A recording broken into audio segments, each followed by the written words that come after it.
Hello and welcome to this first episode of Cartoon Breakdown Supplemental. I'm your host, the Animator. As the name for the show would imply, this is going to be something that I created for episodes that I've done in the past. These are for updates or just things that have happened recently that I found out that I find interesting or fascinating that I would have put in the original episode had I known about them. With that, let me start on what this episode is about. Recently, I found out that Rocky and Bullwinkle was going to come out with a new show on Amazon Prime. It's exclusively for Amazon Prime users, and the show is 13 episodes long. It came out May 11th, 2018. The series is a reboot of Rocky and Bullwinkle rather than a revival. The animation harkens back to the original show, but the main characters, Rocky and Bullwinkle, have definitely changed the way they look. As for most of the other characters like Boris and Natasha, as well as the fearless leader, they have remained relatively unchanged. The show is handled by DreamWorks Animation Television and DHX Studio in Vancouver. I've watched at least one episode of the series as of the writing of this episode. However, I can tell you as far as I can tell, it's definitely an homage to the original series. It's self-aware and has fourth wall breaking jokes, and their jokes are just as bad as the ones from back in the 60s.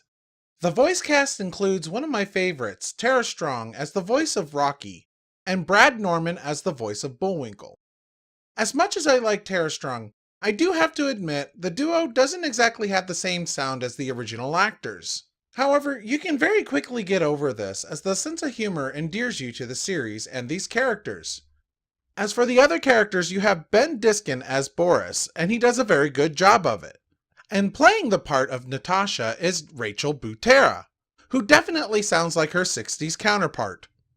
You have Peter Michaels as the voice of Fearless Leader and Dan Norris as the narrator. As for the show being something I would recommend to someone who watched the original show and get interested in, it may not be what you remembered.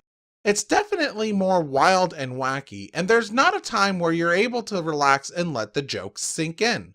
Although, that's the way it is nowadays with most cartoons, especially the ones that are aimed at children, like this show is.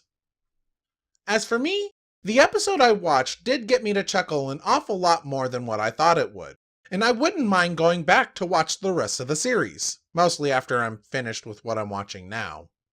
At the very least, it's a lot better than Netflix's reboot of the Peabody and Sherman show. Anyways, that's gonna do it for this episode, and as always, I'm the Animator, and this was Cartoon Breakdown Supplemental. Hey, if you like what you saw and you want to see more, please consider checking out my channel.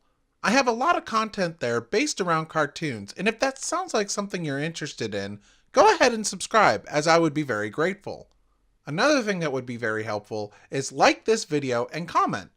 I'm the Animator, and thanks for watching.